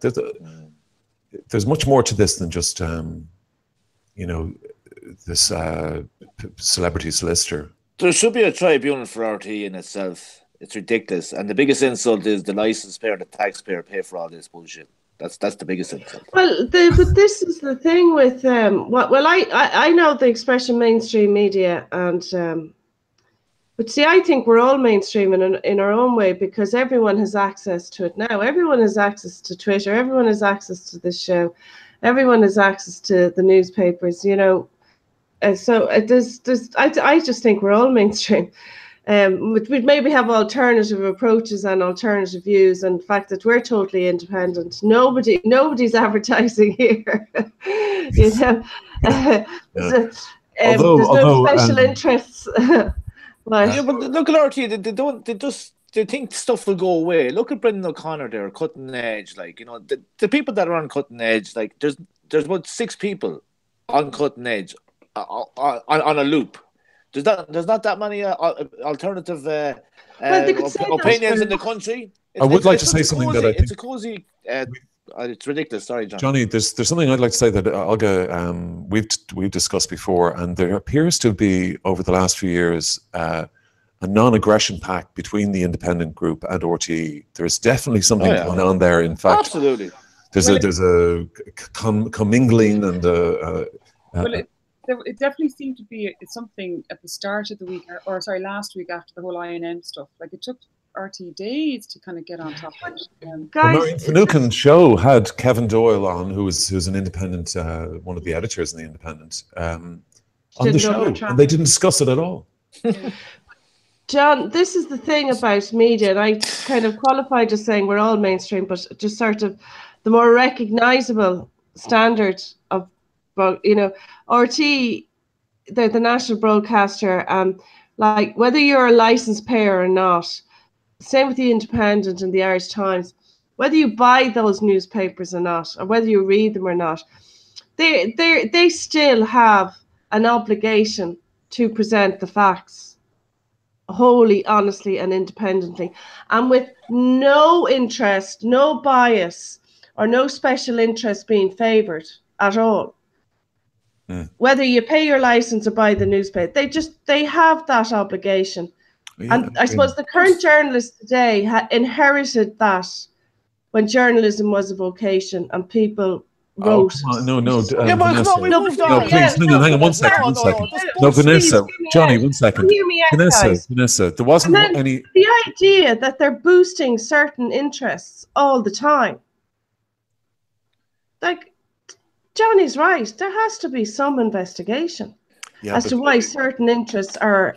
But Vanessa, it's the establishment. Hang on, Johnny, one second. Johnny, one second. Sorry, I just want to say one thing. There was no golden age of journalism in Ireland. There was no point where it was regarded as a vocation, really. And I think the Troubles had a lot to do with it because it kind of stunted journalism in Ireland. It made it kind of immature. If you go to Sri Lanka, for instance, who had a similar 40-year sort of civil war in their north of their press is very immature and childish, and I find that a bit with the Irish press. I do. I get what you're saying, but I suppose I was generalizing globally. You know, I was thinking of the Washington Post, and I was thinking of Vanity Fair and some of the stories they've published over the years, and I was kind of more. I was thinking bigger than. You were thinking Hurricane Heights. Okay, like this isn't funny. Okay. So I do feel that when these people, these organizations do kind of promote an interest, they just need to stop calling themselves journalists. Yeah, and newspapers and news. Okay. Yeah, programs. Just come back to this non-aggression pact between the Indo and RTE, and I think that's a real threat, certainly to the stories that need to be covered today. Well, it's the biggest broadcaster, it's the biggest selling paper, so you're talking about the majority. But I mean, I don't know, but it definitely seemed to be the case. Well, for instance, even that interview with Gavin O'Reilly, I watched it before the show tonight from primetime last night. It was so unusual in the sense that. Have a look at it because Mary McCallan sort of went, well, you would say that, Gavin, you were CEO, and he hadn't said anything. Like it was almost over balance. They were looking for balance where it didn't. None was needed. They're putting the finger on the measuring thing. Sorry, Olga, do you want? There was more to the tribunal. Well, I don't know where to start. There was the McGuinness evidence then. McGuinness evidence, yeah. So McGuinness's evidence is that, of course. No, when he gave his evidence, did you find it convincing? Or yeah, he was extremely robust. He was well able. He was quite funny at points. And some of the questions, I felt that the Garda team really kind of struggled to kind of land any blows with him, if I'm totally honest, and maybe I'm biased, but it just seemed that they were grasping at straws. Like, for example, they asked him, so basically after he says that after he came out of the car park, he got the hell out of there, he said, he was driving home to Kilkenny, Dublin to Kilkenny, and he said he pulled over at a truck stop halfway and he took out his constituency notebook, which is like a hardback notebook, and he scribbled down points that Callan said to him. He says Callan said to him. And at one stage, the Garda team were kind of like, why was it squeezed in? And why was it written on its side? And why didn't you write a full note? And it just seemed to be like, and when McGuinness was like, because I was, he was in the passenger seat and I'm right-handed, and he was gesturing to show, and the Garda team was like, well, why didn't you put it on the steering wheel? It was kind of like, are we actually asking these questions? Why didn't you put your note? Yeah. There was questions like that just seemed a bit. There's another question where he was asked, did he know, or did he think, or did he know that Taylor's wife was a Fianna Fáil member? It just was kind of a bit, just seemed a bit kind of erratic and a bit all over the place. But they did go through media interviews that he had given, and there was a point where he said certain things that did contradict his evidence. So there's a discrepancy about when he told Micheál Martin is. He said in an interview that he didn't tell Micheál Martin when he was asked by Richard Crowley, and then when obviously Micheál Martin has given a statement to the Tribunal to say that he did in February 2014, and that the statement says that McGuinness told him that Callan said that he was a child abuser and not to be trusted. about Marcy McCabe. And so it was put to him, well, why did you not say this on the radio? And basically McGuinness said, look, there's certain things you can say on the radio and there's certain things, you can't. But I think he actually himself didn't recall it. So look, that's, that was one discrepancy they did find. Yeah, I don't think they kind of landed any blows. I mean, at the end of the day, they're diametrically opposed. Again, this term we've heard a lot. McGuinness says one thing, Callan says the other. But this is the case now with 6 people, where they say Callan said something and he says it didn't happen. Yeah. And tomorrow morning, sorry to go on, but so tomorrow morning, the Controller Auditor General, Seamus McCarthy, will give evidence. And I think he'll be quite compelling because he doesn't have any skin in the game. He's not a politician, he's not a media person, So his evidence, we know from his opening statement, is that he's told the tribunal that at that PAC meeting on that Thursday, I don't know whether it was before or after because it doesn't indicate, but basically he said that Callahan said to him that Morris wasn't to be trusted and that there were child abuse allegations against him. So we'll have to wait and see. And then I don't know about the other, So Callahan's defense then is that these people are just making this up. There's a conspiracy against him. All of them. And then just to say, to be fair, let's be fair, Philip Boucher Hayes has given a statement to the tribunal and he said that Martin Callan, during a crime call show, I think it was December 2013, and he wanted to just, so this is an example, right? So, Philip Boucher Hayes, it was a crime call, and they wanted to speak to Martin Callan and ask him about the penalty points, but he refused. And there was some sort of row within RTE over it. And so Philip Boucher Hayes says that he spoke to Martin Callan on his own and was basically said to him, you can't be, dictating what we can and cannot ask. And then apparently, according to Philip Boucher Hayes, Martin Callan denies this, obviously, but according to Philip Boucher Hayes, Callan said that, that Morris McCabe couldn't be trusted and that, I could tell you some awful things about him, this type of thing. And I don't think he did go into the actual allegation of sex abuse, but that was kind of what he said.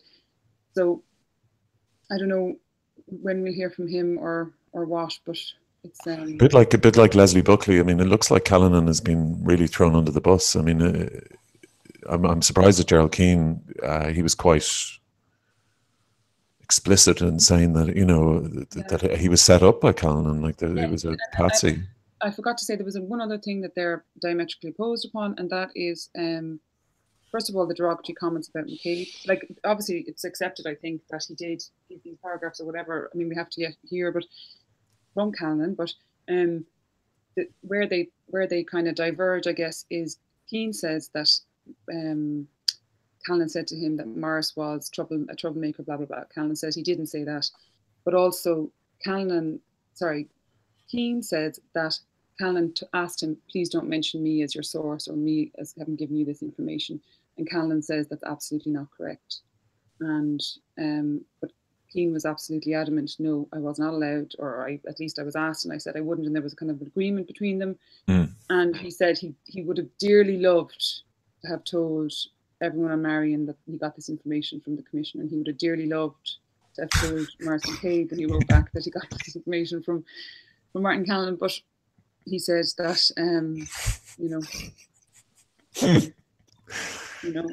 Yeah. Well, and what's next? So Seamus McCarthy's up next, so that will be interesting. Obviously, and also, Brian Purcell.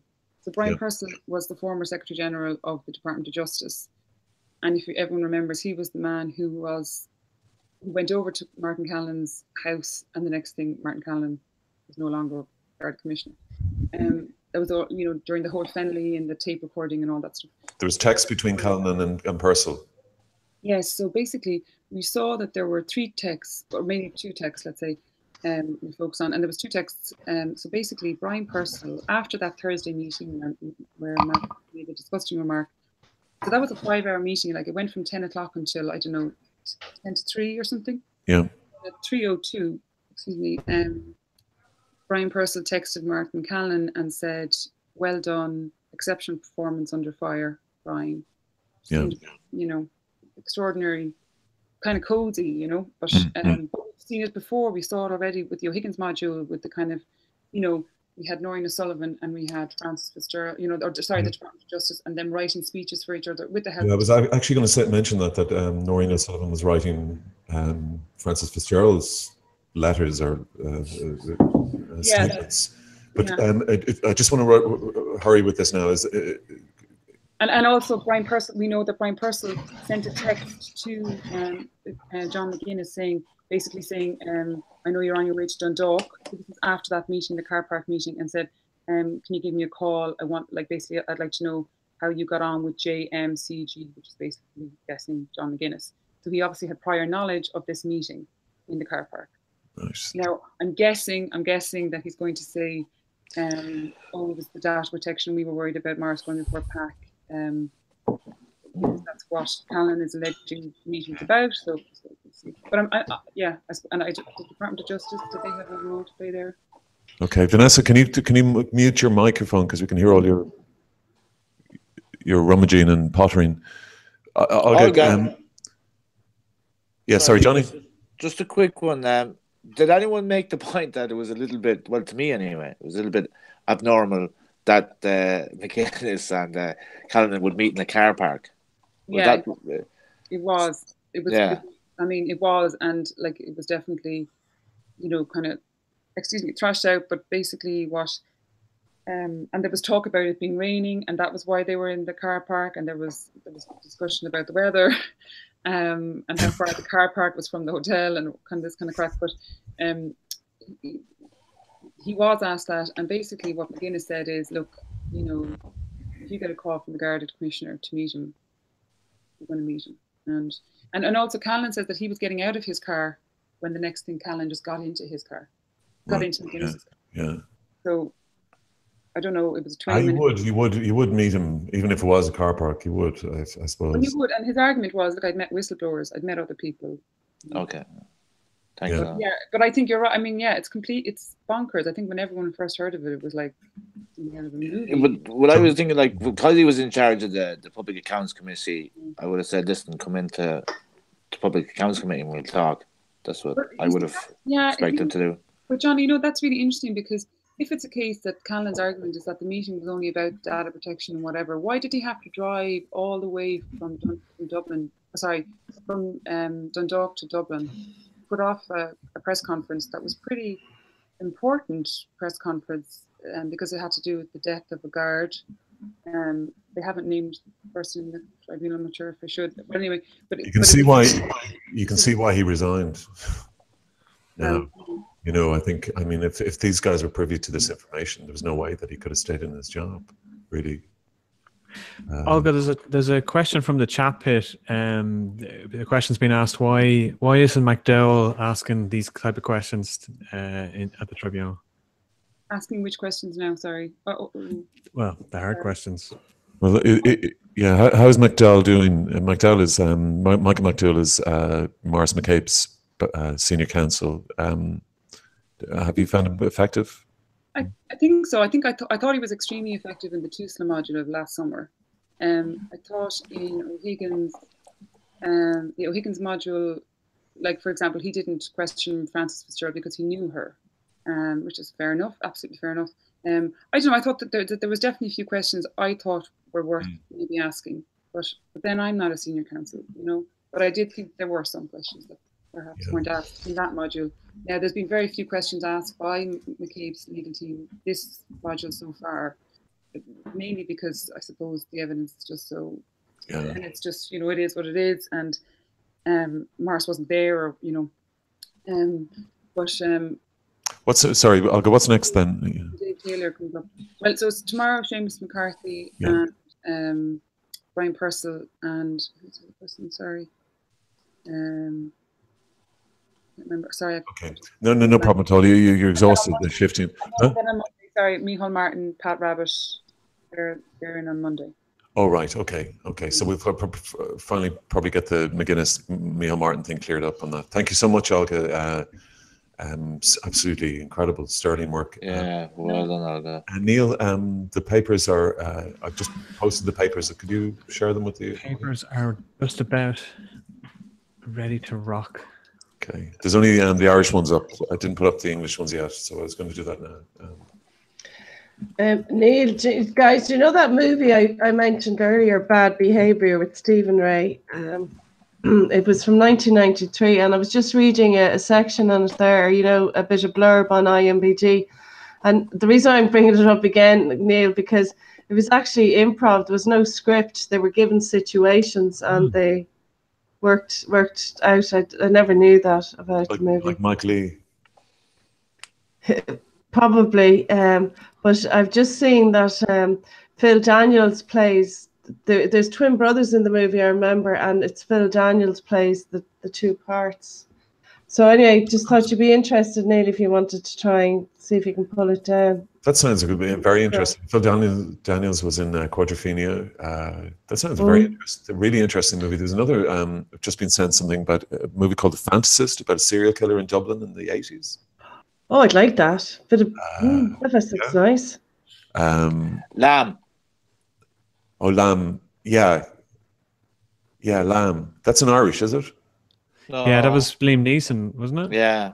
Oh, yeah. And yeah, that was great. That was a good movie. That was before his Taken days. That serial killer film, John, I don't know if Vanessa would like it because I don't know if the serial killer takes his top off in it.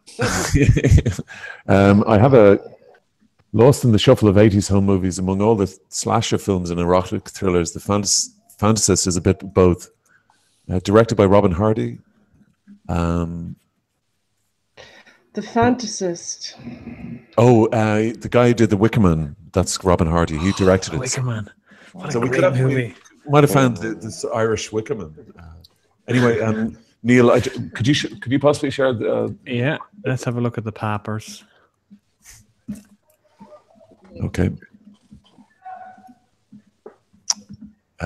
Warning is this is the Irish Examiner. Warning is house prices surged 13%, presumably the year on year. Guard investigated after rape list is found in boys' toilet at Cork school.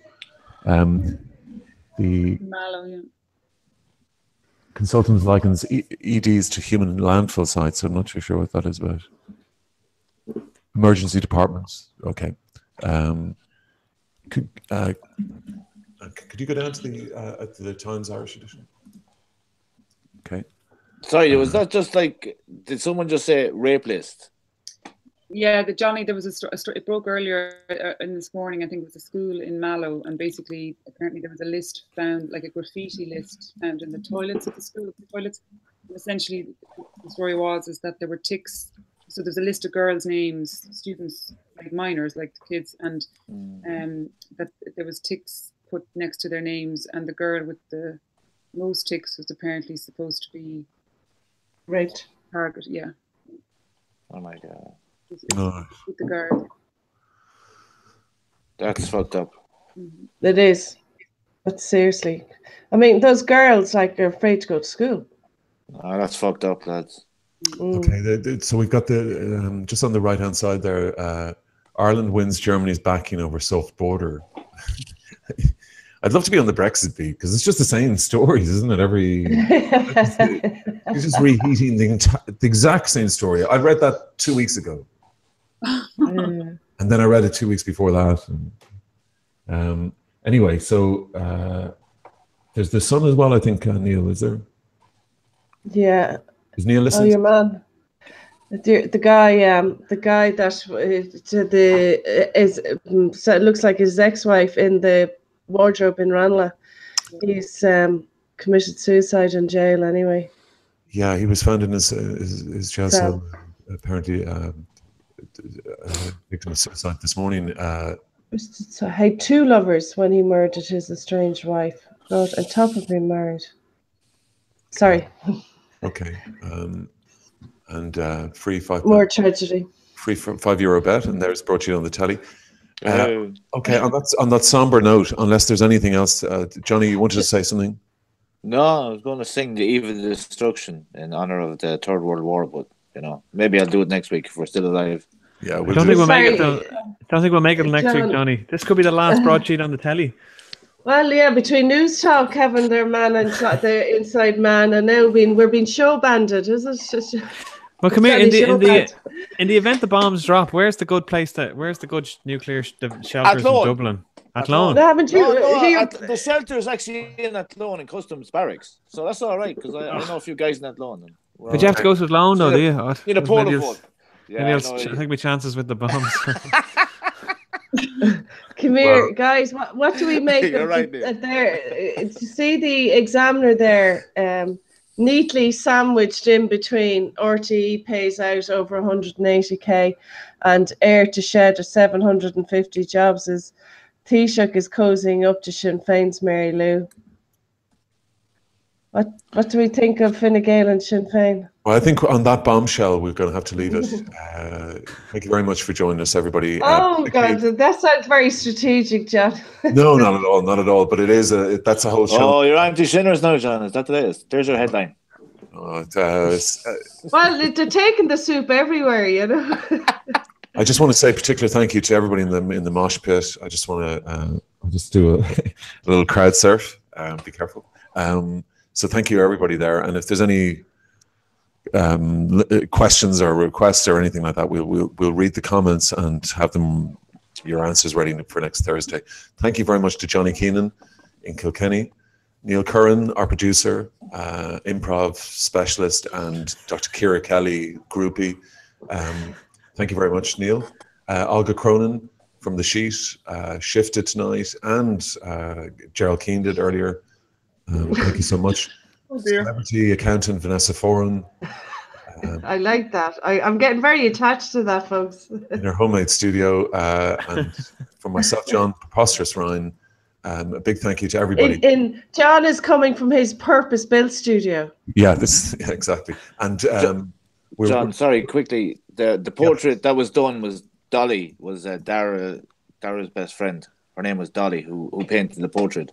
Okay, Dolly, a fantastic portrait, and it's the poster for the night for Dara. Neil, is there anything else that I've missed tonight? Oh, big apologies to not to Dan Boyle, but the fact that Dan Boyle wasn't on. He was we couldn't get a decent connection. We had technical the issues. headline act didn't make it. Is that what you're saying? Yeah, he didn't. You're making such a big apology for him. Well, there was 2 cork in the pan. If you had 3, it just could have got out of control. Yeah, it could have got out of control. And we were talking about a Corkman as well, Gerald Keane, another one of another brilliant Corkman. Anyway, thank you so much for joining us. And hopefully we'll see you on the site tomorrow or here next Thursday. Okay, thank you. Night out, everybody. Awkward silence. Namaste. Night. Oh, next week is the have we stopped the broadcast? Next week is. No, you're still going, John. Next week is the legalized cannabis special. So I won't be on. Yay! No, well, we won't be on. You will. We're all on it. We're all going to have a spliff. Let me tell.